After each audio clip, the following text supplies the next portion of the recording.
Hi hello स्टेशनमध्ये सगळ्यांचं स्वागत आहे. तर चला आज आपण उपवासासाठी बटाटे बनवणार आहोत. तर असे मी बटाटे छान असे कापून घेतलेले आहेत. तर आता कढईमध्ये आपण कढई गॅसवर ठेवून घ्यायची.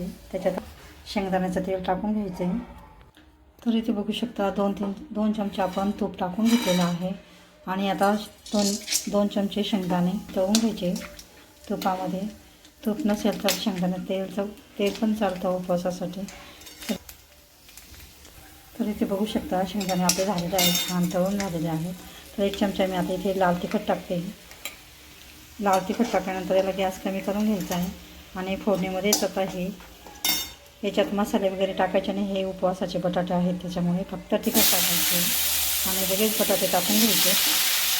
पाण्यातून काढून टाकायचे म्हणजे पटकन शिजतात. तर छान असं परतून घ्यायचे फोडणीमध्ये अशा पद्धतीने. तुम्ही तिखट कमी जास्त करू शकता. तरी तुम्ही एक चमचा टाकून घेतलेले तिखट आणि सगळे बटाटे आपण मिक्स फोडणीमध्येच टाकून घ्यायचे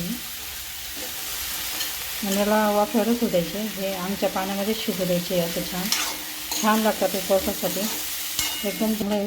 अशा पद्धतीने पटकन आपण ही रेसिपी करून हे बटाटे असे तिखट बटाटे करून खाऊ शकतो. आणि हे 10-15 मिनटातच आपले वाफवून होऊन जातात. तर चला मिक्स करून घ्यायचे. तर चला आता याच्यामध्ये आपण आवश्यकतेनुसार मीठ टाकून घ्यायचे. चला मी इथे एक चमचा मीठ टाकते. मीठ टाकल्यानंतर हे छान असं मिक्स करून घ्यायचे. आणि हे आता याच्यावर आपण झाकण ठेवून 10-15 मिनटं वाफवून घ्यायचे. पाणी अजिबात टाकायचं नाही. हे बघा इथे बघू शकतात वाफेवरच हे शिजून जातात. एकदम असे छान शिजत आहेत हे बघा. आणि पटकन आपले तयार होतात. 15-20 मिनटामध्येच तयार होऊन जातात.